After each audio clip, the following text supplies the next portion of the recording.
Noong ika-18 ng Abril taong 1906, ang lindol sa San Francisco ay tumama sa baybayin ng Hilagang California ng 12 minuto pasado alas 5 ng umaga, na may tinatayang lakas na 7.9.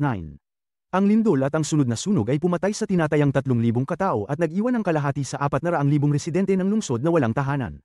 Sa parehong petsa noong 1942, sa panahon ng ikalawang digmaang pandaigdig, naganap ang Doolittle Raid. Ito ay isang air raid ng Estados Unidos sa kabisera ng Japan na Tokyo at iba pang lugar sa isla ng Honshu.